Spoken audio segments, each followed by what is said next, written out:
everyone, I'm so happy that you're joining us for the latest videocast, Bespoke Conversations, here at Skylark International.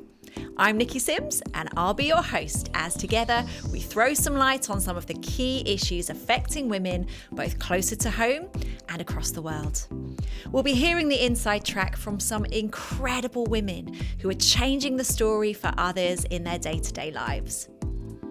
I'm joined today by Laura Young, also known as Less Waste Laura. Laura is an award-winning climate activist, environmental scientist, and ethical influencer. She was recently named Scottish Influencer of the Year for her inspirational work. Currently, she's working on a PhD, which has been commissioned by the Scottish Government. Her love for the environment is second to none. So, are we ready to be inspired, informed, and invested? Let's see what Laura has to share. Laura, welcome to Bespoke Conversations. I am so excited for this chat. Thank you. Thanks for having me. I'm glad to be here. It's great to have you with us. Now, you are 27 and you are already majorly changing the story when it comes to awareness for climate change and the environment.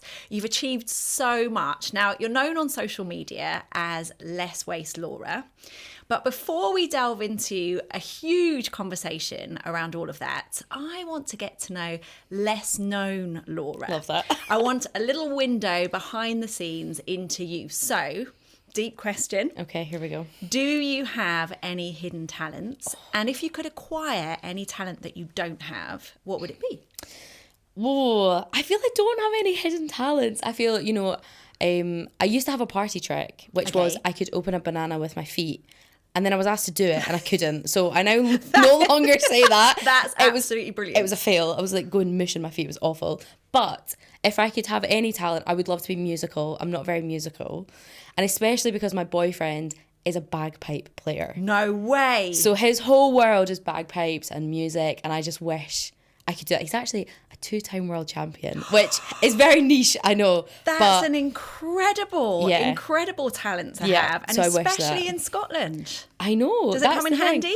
So handy. And especially like bagpipes are at every event, every celebration, every wedding. So it's great to just roll him out and like everyone's always looking at him like, oh, we've got this thing coming up, Jamie, in case you want to pop along with your bagpipe. So very, very handy. Brilliant. Okay. So maybe hidden talents when it comes to music, or you'd like to have a hidden talent when it comes to music, like your boyfriend. Yeah. Now, thinking about you and your childhood, you grew up in Scotland, and I'd love to know, what did your school report say about you? How would you describe yourself as a child? I think it would probably say loud. Oh, so I think I'm a classic younger sister. I've got one older brother. I was very loud. Yeah. My mum said that, if she came to the swimming pool, she could hear me, that I was in there kind of shouting above the rest. So it would probably say something about that.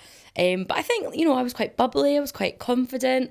I did loads of stuff growing up, like dancing and, those kind of things. And so you're sort of forced to be confident, to learn confidence, to get on stage. So I think my school report card would hopefully say something about confident, maybe a bit funny, a bit loud. And I was okay at school. So I would hope that also like good grades would maybe be on there as well. Fast forward to today. 42,000 followers on Instagram. You advocate for issues around environment and sustainability. You have spoken on countless platforms. You are changing the game.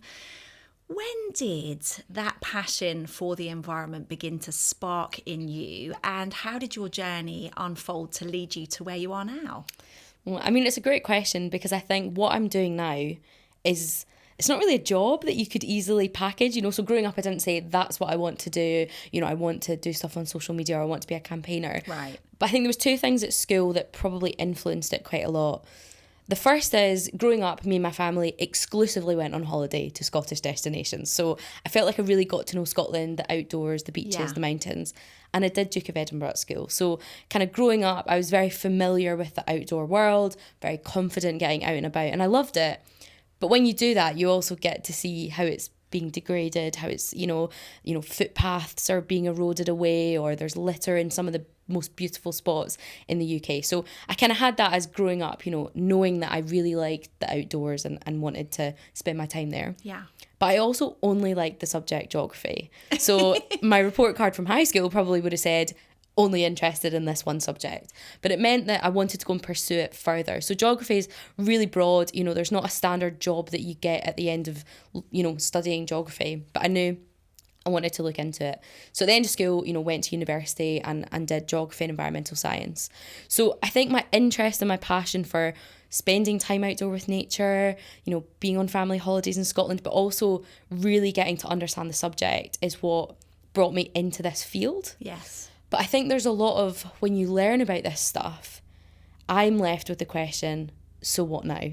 Like, so what do we do with, you know, all this information? Are we just supposed to sit and have it in our heads? Or are we supposed to say, okay, let's go and try and change it? So I always knew that I was going to work in this space, but I didn't necessarily know what that would look like. And it's changed, you know, it's changed over time. I've been in different roles, different projects, but certainly it was something that came really organically from loving the subject at school and wanting to spend time outdoors. Yeah. Now, you, as a young adult, you obviously began to engage in different ways that you could live more sustainably. You became more conscious about the choices you were making with your consumption and how ethical that was. But I suppose my question is, at that age, what was it? When was this pivot point for you between this is what I do and the choices I'm making to actually I could create a platform where I influence others to do the same? Yeah. I didn't, you know, people often talk about a light bulb moment. So like, when was your light bulb moment? And I don't think I ever had a light bulb moment with the information, because as a kid, you learn it in school and, you know, everyone kind of grew up with it around it. But I did certainly have a starting point for all of the kind of campaigning work. And it was 2018, New Year's Day. Wow. I went on a walk with friends and family and we were chatting about, you know, you're sort of looking to the year ahead and thinking about New Year's resolutions, goals for the year, that sort of thing. And at that time, I was coming to the end of my final year of university. I didn't know what I was going to do for a job, but I was kind of thinking about the year ahead. And I really wanted something to try and ground myself for the year, because I knew it was going to be a lot of change, a lot of moving around. And as we were on this walk along the east coast of Scotland, this beautiful beach, we started to just come across rubbish, like litter everywhere. And that's annoying at the best of times, but especially when you're in this new year, new me kind of, you know, thinking about the year ahead.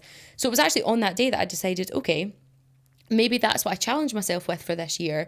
Instead of having a sort of standard New Year's resolution, why don't I make one about being more sustainable? Like, as broad as that is, I just thought, let's go on a bit of a journey and think about it.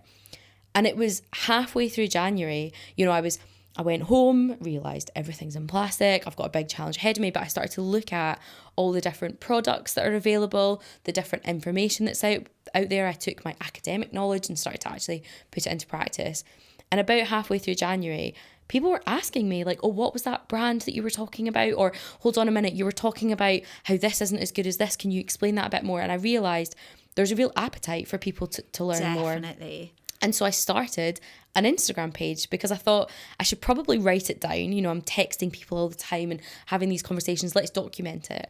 And, you know, I didn't want to bombard people that I already knew. Like, I didn't want to put it on my Facebook or my kind of regular space, because I thought if people haven't signed up for it, they, you know, they can find it if they want, or they can leave it out.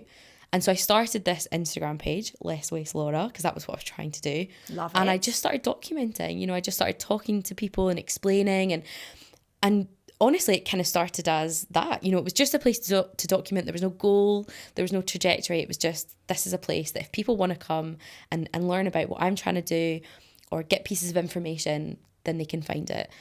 And honestly, throughout 2018, it just exploded. And I think that's because so many people, maybe they'd watched Blue Planet too and, you know, kind of saw it on their TV screens, or there was all these news stories. And so for me, like, it honestly started there. But over time, thousands of people joined. It's now, you know, it's not just Instagram, it's, you know, Twitter, I've got a LinkedIn, you know, you're engaging in all these different spaces. I'm even on like TikTok now, which is great. And, you know, I think it grows and it becomes a space not just for saying, here's a great product, like go and try it out, but actually it's, here's a big issue, let's try and discuss it and talk about it, and let's all learn, and then let's see what action can come from that. I'm so inspired by that for two reasons. I think firstly, we've probably all turned the page on a new year and felt this little prompt inside that there are some changes we could make. But truthfully, we don't all follow through on that. Yeah. So that challenges me. But secondly, I love the idea that you're taking on this absolutely enormous and slightly overwhelming area and going on a learning journey and kind of bringing people on board with you, even though you're super qualified. I love that thing of we're lifelong learners and bringing people into that kind of space of learning and growing together. Now, since then, you have seen some incredible things. I know that you've given a TED talk, you've been to COP conferences, and you have spoken out about this issue in the media countless times. I guess my question is, what have been some of your biggest accomplishments so far? I think the TED talk was brilliant because quite often I get asked to come and speak to groups that are already super engaged. You know, it's like school eco groups or it's community groups that are doing, you know, eco projects. They're already on board. You're preaching to the converted, like it's all good. And that's great, you know, and it's absolutely amazing to do that. But the TED Talk was a perfect example where I had for 8 minutes the attention of 3,000 people who didn't necessarily come to hear about environmental stuff. They came to hear a range of different talks. They maybe came because they know the TED brand, or they maybe came because they knew another speaker, or maybe they just came to hear from a variety of speakers. But I had their attention for 8 minutes. I thought, this is great. Like, they have to sit there and listen. They've paid to sit and listen to this. So I think that was an example of where it sort of broke out of, you know, we talk about bubbles and echo chambers. And, you know, I think that was a great example of that. Yeah. And, you know, from that, I talked about plastic, single-use plastic. And I gave a really, really tangible example at the end. And it was kind of funny because the talk wasn't about plastic bottles of milk, but that was a kind of visual example that I gave at the end. So I wanted to show people that when it comes to problems like climate change, plastic pollution, it can feel way too big and out of our control. But I wanted to show them, actually, just by changing one or two things, you can actually have quite a big impact, even just for yourself. So I actually collected a family of 4's worth of milk bottles over a year as a sort of visual representation. That's such a good idea. It was really good. And so I had 6 volunteers come on with big bundles of stuff at the end of the talk, and this mountain of plastic bottles was standing beside me. So this massive visual impact. Huge thing. And so at the end I was saying, if you just find one swap, this being an example, you can make a difference. And so I sort of pulled out this little ball of tinfoil that was in my back pocket the whole time. And it was made from the little foil caps that you get on the glass milk bottles. And I was saying, this is the same amount of milk over here, right? But it was a visual representation. And I think it was to get people thinking about, maybe there's something. But actually the funniest thing from that was after the talk, there was all these milk companies getting in touch going, we've had all these people sign up, what's happened? But it showed that when people get the information and they learn something and they feel like it's manageable and doable, they actually go out and they do it. And I thought that's what I want to do. So the TED Talk was, you know, a brilliant example. But I think so many times as well, there's been great opportunities where I've been able to speak to global brands. I got to do a launch interview with the chief executive of Volkswagen when they were launching one of their new electric vehicles. And that was also a point to say, you know, let's just call a spade a spade. You guys have had controversial stuff in the past when it comes to cars and carbon emissions. Let's talk about that. And it was a great chance to sit down with a global brand leader and have that conversation. And, you know, you get to go and speak to politicians and all these different spaces. And that is a real privilege. But it's a great chance to say, I'm not only going to talk about this on social media or to little community groups, although that's important, I also get to take my work into some spaces that are really influential, but be that voice that is like challenging them on what they're doing. What an opportunity. That's incredible. And I love what you describe about, you know, there are contexts where you're invited in specifically and you know you've got an audience who are with you, they're already there. But to actually be making an impact with people who perhaps haven't yet embarked on that journey and to give them next steps is really good. And I guess that kind of leads me neatly into my next question, really, because you would describe your own journey as one from plastic abuser to conscious consumer. And I'd love to understand a little bit more about what that looked like for you. And for those of us who perhaps feel like this just seems like such an overwhelming issue, and we know it's critical, we know it's urgent, but either we can just feel lazy and we like convenience and we like things to be quick, or we can just feel confused about where we can start and what some of those simple changes are. So would you give us some next steps for how we can actually make some changes to the way we live, the way we consume, and the way we shop? Yeah, of course. And, you know, I think there's also a third option in there, which is apathy. You know, I think there's also people just kind of losing interest. And I think it's because, you know, plastic, waste, climate change, although they are urgent, they're also going on all the time, right? You know, it's kind of always there. And so I understand that people grow to just kind of be disinterested, but there's so much we can do. And actually, when I was doing my New Year's resolution, this is one of the things that I started with, because when you want to make a difference, there's so many different ways you could do it. You could do it through your travel, through your finances, through your consumption, your food. Like, it's endless, but what comes with that is almost paralyzed with choice. Yeah. So one of the things that I did is I did a little audit, like an audit of my life, and said, what am I consuming? What am I wasting? How can I be changing that? And it started really simply with a waste audit. So I looked at, for 2 weeks, I just collected everything. Even if I was out and about, I would just bring stuff home. And after 2 weeks, I just set it all out in my kitchen floor, to my flatmates' despair. But I sort of had all this stuff on the floor and was like, let's just look through it. Let's see what, as an individual, I'm actually producing. What impact am I having? That's a great idea. And from it, you can sort things out. And one of the things that I realised is 50% of the stuff that was on my kitchen floor was just to do with convenience on the go food. So I was in uni, I was getting coffees out all the time, I was getting meal deals, I was constantly buying food like takeaway from cafes and restaurants. So I thought, okay, well, there's one thing I can tackle. I can just try and get myself a reusable coffee cup, try and remember like a set of cutlery and, you know, a wee tub if I do get stuff. And I'll just try and remember to think about my lunch and think about that as one aspect. And within a few weeks, first of all, I was taking the bin out half the time, so that's great. But also I was, you know, physically seeing the difference I was making. So, you know, for everyone, I would say that's something we can all do. And, you know, when I was chatting to my grandparents about this, they never have coffee on the go. They like to sit, relax in a cafe, watch the world go by. So for them, a coffee cup is not something they needed to buy. But for them, they had other things that they could address. So for individuals, for families, even I get businesses to do it as well, and say, you know, actually look at what you're producing and just pick one strategy and say, right, that's the thing we're tackling, let's find a solution. But I think you can broaden it out because, you know, a big part of our impact, especially climate impact, you know, the carbon emissions associated, is just to do with stuff. You know, it's the stuff that we buy, it's the endless consumption, and often it's just without thinking. And I remember one of the things that I first did in this kind of year of just trying to be more sustainable is I deleted all my online shopping accounts. Right. I don't have an Amazon account. I don't have any fast fashion brand accounts. I just deleted them all. That's so interesting. And actually, the world didn't end, right? You're still here. I'm still here. And partly it meant that, you know, there was times that I wanted to buy something and I went onto the, you know, website and I found what I wanted and I went to click buy. And then it reminded me, oh, I don't have an account. And I thought, this is good. This is reminding me that it takes a moment to pause and say, do I actually need it? Is there another way I can get it? You know, it just makes you think. I still get loads of clothes. I get them secondhand.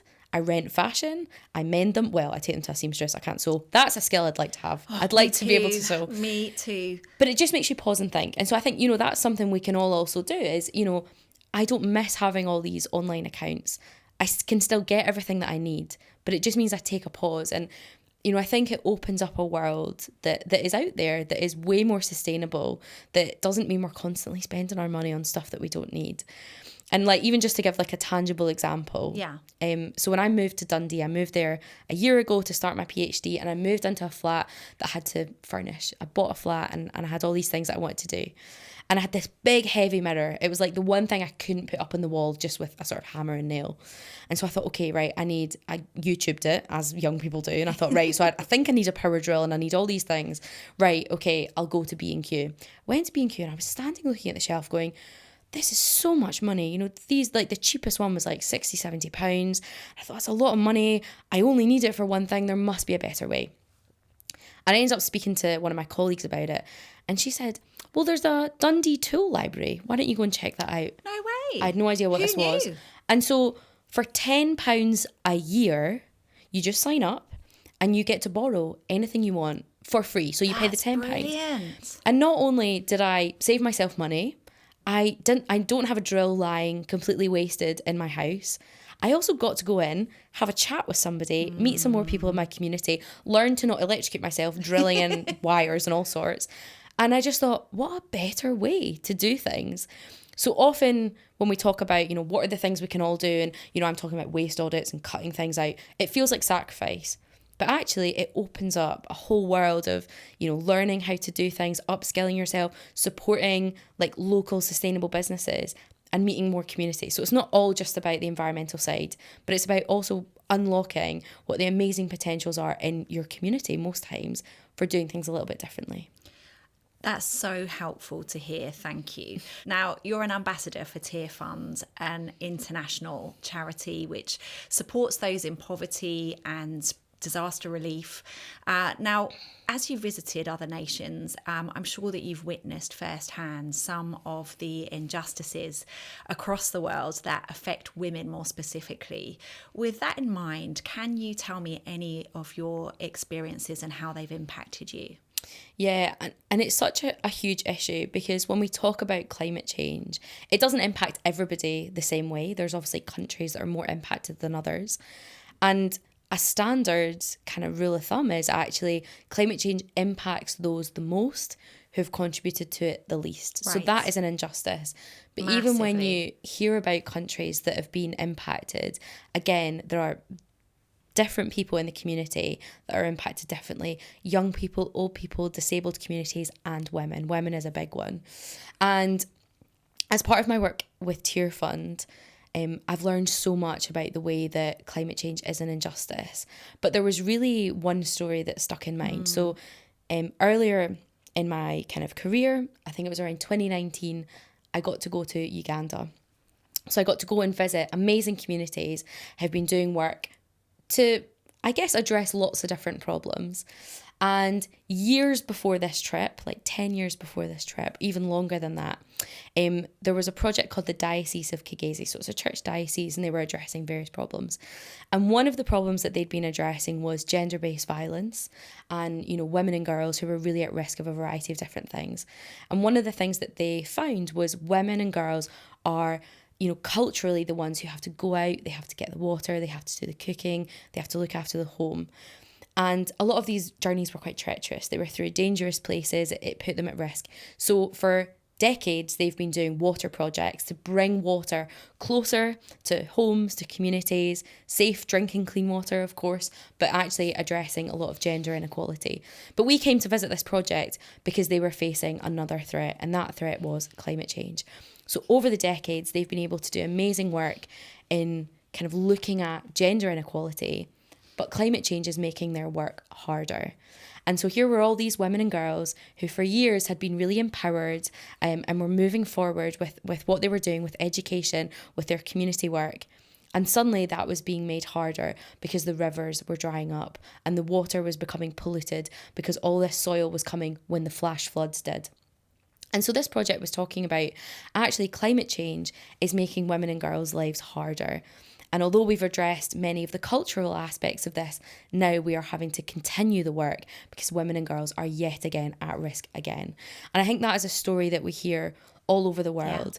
Yeah. Many times it's women who are doing the farming, collecting the water, and they're the ones that are put at risk.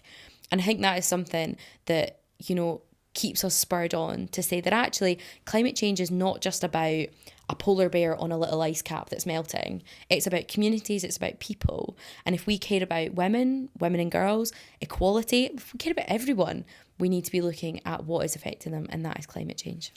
That's so powerful and actually really moving because we exist at Bespoke Conversations to shine a light on those issues that specifically impact women and on women who are doing extraordinary things to change the narrative for society as a whole.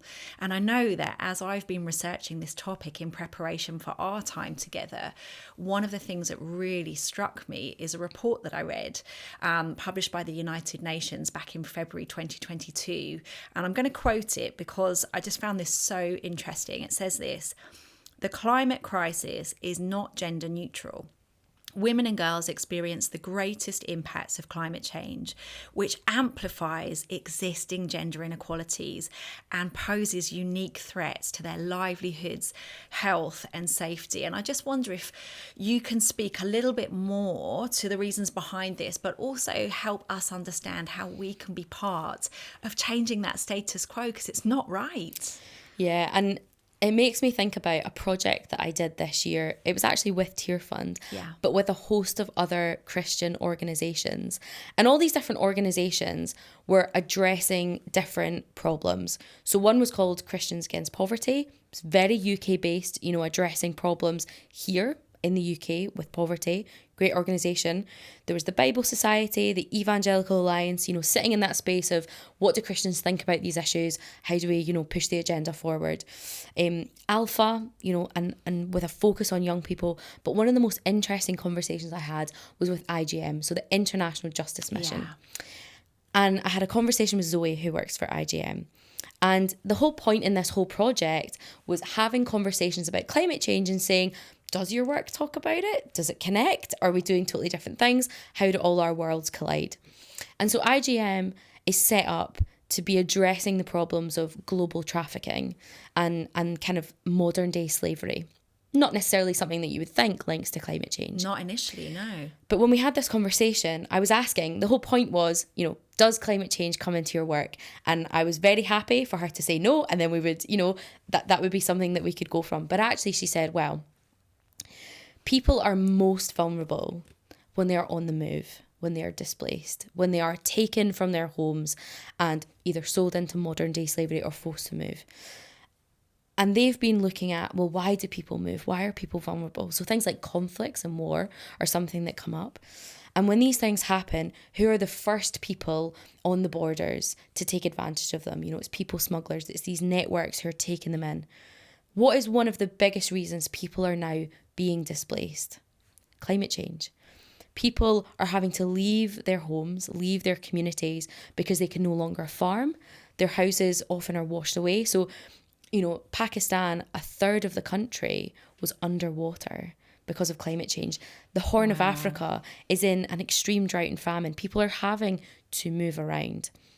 And at the borders, at the places of most vulnerability are people who want to take advantage of them.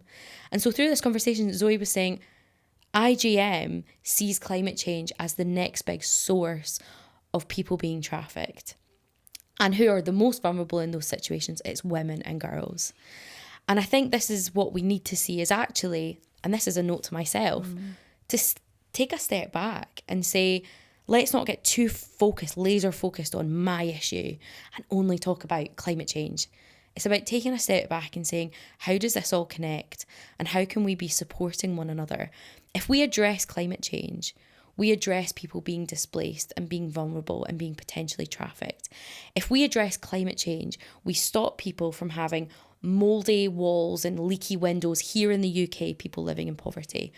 If we address climate change, we're also linking in with young people who feel climate anxiety. And all of these things come together. And I think women and girls are at the heart of it because they are globally some of the most vulnerable people. Yes. Whether it's being displaced or whether it's, the pressures being put on often single mums who are being told, you need to run this family, and you need to do it in an eco-friendly way. That's a big burden and a big pressure. So I think it all comes together, and it's important though that we do take that step back and see how it all intertwines and not just get stuck in our silos, because also when we work together we can achieve the most out of this. We're not just addressing climate change, we're addressing trafficking, poverty at home here in the UK, all these things together. And I think that's a real big lesson that we can all take away. Absolutely. And it's so encouraging, firstly, to hear how all of those organisations are coming together, pooling their resources to actually look at how these issues intersect. Find that really inspiring. But it's also great to think more broadly, because it's true that we can look at this as a justice issue, and it is. But as you have rightly pointed out, it's also a people issue. Yeah. And that's what should motivate us. That's the why, isn't it, behind the what we can do. Now, you are highly qualified in this field. You have a degree. You have a master's, and you're currently doing a whole bunch of research for your PhD, Yep. which I believe was funded by the Scottish Government. I'd love you to tell me more about that, because this is another example of the power of collaboration, isn't it? Yeah. So I'm 1 year into a 4-year PhD programme, and it's funded by the Scottish Government. It's through a Hydro Nations programme, so there's a whole bunch of scholars. That sounds very highbrow. I like to think so, but when I'm sitting in my pajamas in bed doing my research, it doesn't feel very highbrow. But it's really good. So it's a collaborative space. There's lots of different scholars from all over the world who've come to Scotland to be addressing issues, particularly in the space of water, but that's very broad. So my project is looking at, here in the UK, we are beginning to see the impacts of climate change. We've just had horrific flooding up in Scotland. Brecon, one of the most impacted places, is one council over from where I live. You know, people's homes have been completely ruined, lives turned upside down. Flooding is a big issue. We also have water scarcity, even in Scotland. You know, we struggle in some areas to be getting water to the right people in the right places. Interesting. You wouldn't imagine that. You would never know that, because what climate change is doing to the UK is making what we already have more extreme. So winters are getting wetter and more wild, and summers are getting drier and hotter, and that causes a lot of problems. And also just the places that we live. We lack good infrastructure for flooding and heat and drought, but we also just lack good green spaces, places for people to just hang out, experience nature, and all the benefits that brings. So we know that in the face of climate change, we need to be changing the places that we live in. We need to become more climate resilient, because otherwise we're going to have to all be moving to places that are better suited. But we want to do that with communities. We don't want to just have the council or businesses plopping in and saying, right, we're just going to do what we want here and you need to all deal with it. And not just because that's unhelpful, but also because that's what fuels the kind of political football agenda of this stuff. You know, right. Low emission zones, ULEZ, all these things become controversial if communities don't want them or don't like them or don't understand them. It suddenly becomes a not in my backyard, absolutely not, and it's all very controversial, and it doesn't need to be. So we want to bring communities along. We want them to understand why these initiatives need to be put in place, what the amazing benefits are from them, but also we want them to help design them, you know, build them, be a community. So my project is looking at, after all that big ramble, how do we effectively and inclusively engage communities in this space? So building up climate resilience where they are, so that we can live with water. You know, water is the kind of key theme of a lot of climate change issues. You know, live in these places and understand why we need to change. And so that's what I'm going to be looking at over the next 4 years. Amazing. And hopefully setting a bit of a framework to say, you know, here is a way that we can better engage people, all the benefits that it brings, and here's how we can implement that here in Scotland and create a bit of a template, you know, for anyone to be able to use to do that.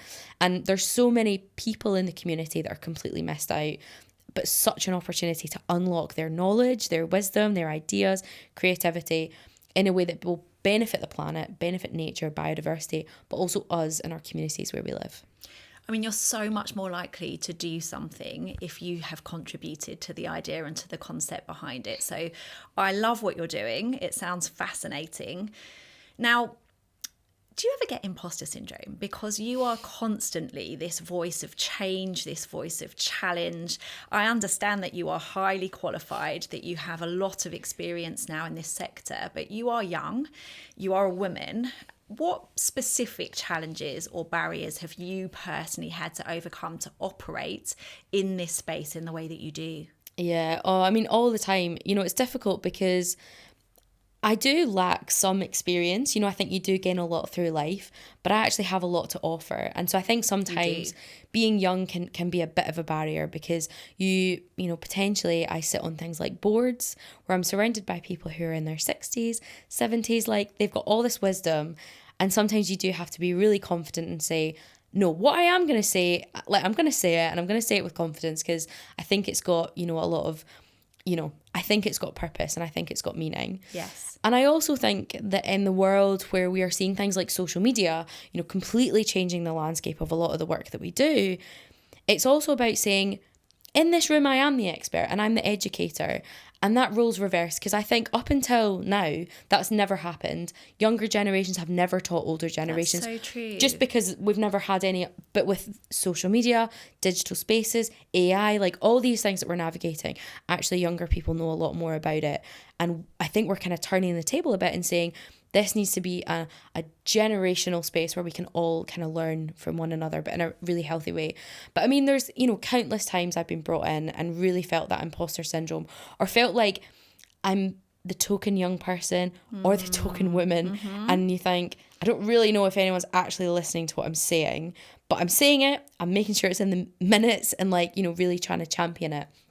But I think what I also see my role is bringing people with me. Yeah. So once the door is open to me, you don't leave it shut. You hold it open. Yes to that. And so loads of spaces I've been in, I have been the only woman or I have been the only young person, but it's not stayed that way for very long. I love that, because you're blazing a trail. Yeah, and I think that's the key thing, because then you just shift it and then you're over 50% and you go, well, you have to listen to us now because we're taking over. But actually, I think that is a beneficial thing. And, sometimes it's a bit of a disruptor phase.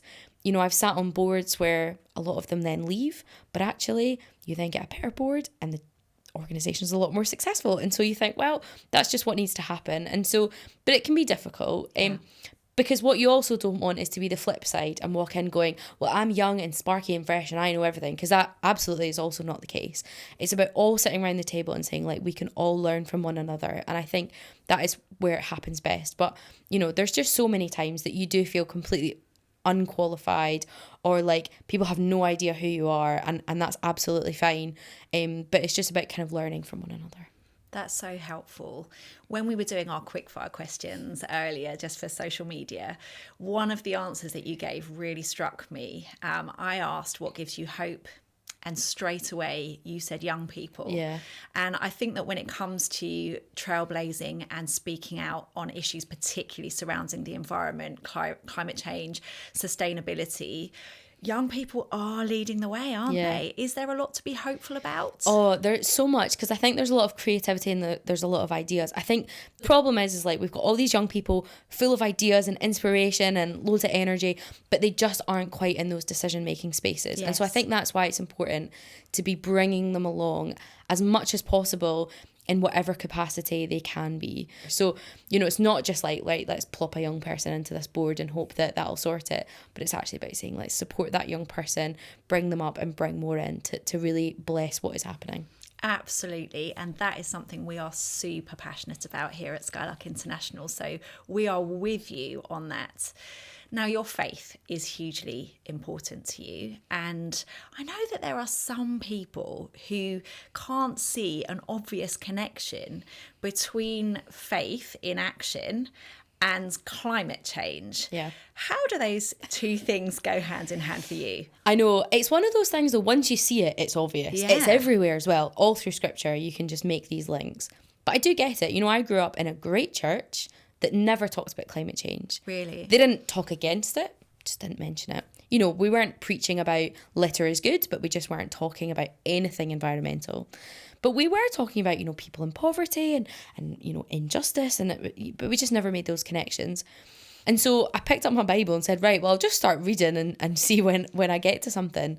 And if anyone picks up a Bible, page 1 is Genesis 1, and it's just the story of creation. It's the story of this beautiful world that is broken now, but was for us to be sustained from, to look after, to be responsible for.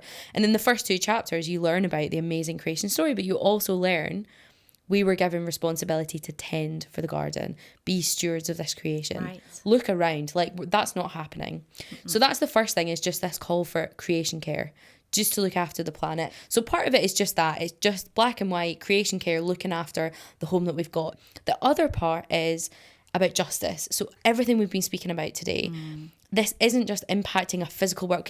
Guess what? The world will be fine if climate change continues. Physically, the world, it will still exist. People will not. People are who are impacted by this. So when we see our brothers and sisters around the world, or even in our own communities, being oppressed, or, sitting in that space of injustice, what do we do about it? So we're called to love God and love our neighbour. what is love? Is love a feeling? Do I just have a warm, fuzzy feeling towards you? No, I don't. Love is an action. And I think there's, a Bible verse, I think it's like 1 John 3:18, and it talks about love is not with words, with speech, it's with action and with truth. And I think when you start reading the Bible, there's all this stuff threaded about God's heart for justice and his people, and that you cannot shy away from. No. I mean, I just remember that in lockdown, I think it was one of the first Sundays when the whole of the world basically went into lockdown. I remember churches, what did we all do? Panicked and went onto Zoom. And what happened? Zoom broke, right? And I just thought that's because millions of Christians are all logging onto Zoom. And it broke. It broke Zoom. And I thought, Christians clearly can have a really big impact if we choose to do something about it. Right. We broke Zoom, but what could we do that's better? And I think that's a real challenge for us, is to say, as our local communities, like, what can we do? Can we do that audit and say, what impact can we have that's better? Can we be looking out for people in the community and saying, how does environmental stuff link with what you're doing? But also, when we hear stories around the world of people who are losing their farmland, losing their homes, losing their family, what do we do about that? And I think that's where, we need to be seeing the fullness of God's gospel and saying, sharing the gospel is not walking up to someone and telling them about Jesus and then walking away. It's about a whole life response. It's about a holistic gospel. And I think we just don't have that yet. Now, you talked about love and action, and you talked about speaking and using words, but also being practical. And I think that really, as I've sat with you, one of the things that I see in you is that you embody this so beautifully. You do speak up and stand up for that injustice. You are a voice of change and challenge. But in the simple things, this began with you simply just seeing what was wrong and taking action, whether that was picking up litter, which I know you still do on a regular basis, or choosing to shop differently, or taking your Amazon account down in order to think through why we opt for the quick and the convenience so regularly, and to reassess and reprioritize your habits. So I love that you embody this Christ-like quality of words and action coupled together. Now I'm thinking about women listening in today who are hugely inspired by what you do and what you've accomplished to date. But perhaps they have an issue of injustice that they're faced with at the moment, where they feel that there's something they could do to make a difference, but perhaps just feel insignificant, or not entirely sure where to start. What would your advice be for those women listening in today? I mean, I think everything starts with a conversation. Mm-hmm. So whether that is trying to bring together maybe other people that you think might be interested, or kind of wise counsel, and saying, this is something that feels on my heart. I don't know what the solution is, or I don't know what would be helpful, but you never know what can come from that conversation. And I think so often in the work that I've done, you don't need to start with a solution, and you also don't need to start with a vision. It can just be a question, or it can just be a little feeling, in the back of your head that you're like, that just isn't right. But you slowly bring people together. And I think that's happened, the church I grew up in. They started saying there must be something we can do. And there's now an eco group. They've planted an orchard. They've got wildflowers. They do all this stuff. And it's the same with some of the campaigns that I've run. It's like I've been running this huge campaign over the last years about disposable vapes. Yes, you have. Tell us more about that. But I mean, it started with, these seem like an issue. These are hugely wasteful. I'm finding them as litter. All the school kids around me seem to be using these. And it started with that question. And I just started to pull people together. Well, it started with a tweet. Everything starts with a tweet when you're ranting. But it then formed into, okay, who are the other people that I think might be interested? So whether it was environmental people from organisations that I'd met along the way, public health people, parents, like people who had expressed an interest. And we all kind of sat on a Zoom call and we just started talking. Wow. And from there we said, okay, let's be asking some politicians, is there a policy that already exists that, is maybe missing? Is there a new area we need to do? Is there any research we can commission to try and actually get a full picture? Can we talk to the brands? Can we talk to the shops? And then it kind of grew and grew and grew. And, nobody started that campaign, or I certainly didn't, saying, this is the solution, let's go for it. It was, let's have a conversation. And so I think my advice to people would be, just have those conversations and see where it leads you, but be open to bringing people in, you know, and letting it, you know, meander the way. And I think that ultimately, you know, is the best piece of advice. You know, you don't have to come up with a strategy document or anything like that. You know, it's just have a conversation, be open to seeing where it takes you, and just really bring people along with you. That's so encouraging, because actually that's something that we can all do. Just out of interest, how much impact is that campaign having at the moment? Loads. I mean, this has been amazing. So it's been going for just over a year. And, you know, for context, campaigns to get laws changed or new regulations or, you know, products banned, they take years and years and years. You know, some take up to 10 years to actually get change. In the first year, we've managed to get the UK government to put out a consultation. It's coming. Like, we know we're going to get big action. Obviously, we're still to determine what the government will do, but they have done everything we've asked. We've had events in Parliament. We've had politicians doing debates, raising questions. We've had businesses getting on board. We've had coalitions forming. Awesome. Across all media. You know, we've been able to have conversations, and still it's like the ripple effect. It's all still happening, even if we're not, you know, having to push for it. So it's been one of the quickest campaigns to date that's been successful. It's already won awards and we've not actually finished yet. But I mean, the big thing is that, you know, we still need to wait for the government to put in place something. You know, the consultation is ongoing, but ultimately that's the best that you can ask for, because consultations are how the government listen to us, the regular people. So, you know, it's been amazing, but I think that has been a true testament to working together, working collaboratively, and bringing in different voices to say, you know, a litter picking group is just as important as a parent council, who are just as important as the shopkeepers association. Like, we all need to work together to deal with this huge problem. The power of community, right? Absolutely. I could talk to you all day, but we sadly need to come into land at this point. So I always finish with the same two questions for all my guests. Are you ready for this? I'm ready. So firstly, which woman, historical or current, has inspired you most? I would have said my mum, but that feels like a bit of a cop-out. So mum, I love you, but I'm going to give someone else. So I think there's an amazing, she's a climate scientist. Oh, wow. Her name's Catherine Hayhoe. She's also a Christian. Yeah. She's Canadian, but lives in the deep south of America. So she's right in that kind of oil region, you know, big fossil fuels, big oil. And, you know, she started with just like social media and doing loads of bits and bringing in her, you know, climate knowledge and being really friendly.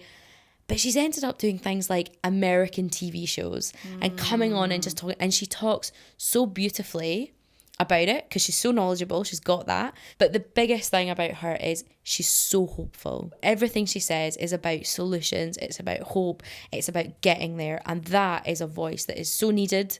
I'm glad it's there. And yeah, very inspired by the work that she does. She sounds hugely inspiring. Final question. In no more than 5 words, if you could leave us with a motivational quote to live by, what would it be? I think it would be right. It takes a village. So there's 4. Fantastic. I just think because when we talk about any of these issues, like me doing my little New Year's resolution is not going to save the planet. I know that. Everybody knows that. It takes a village.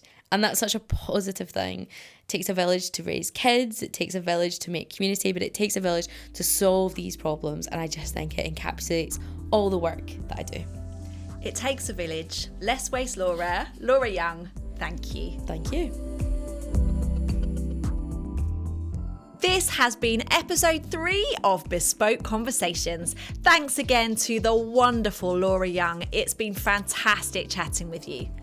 If you want to find out more about the work Laura does, head to her website, lesswastelaura.com, or give her a follow on Instagram. Big thanks to you for joining me today. Head over to bespokeconversations.co.uk to catch our previous episodes with Zoe Clark-Coates and Swazi McCallie. And if you want to get in touch with us, please do email us at info@bespokeconversations.co.uk. We'll see you next time.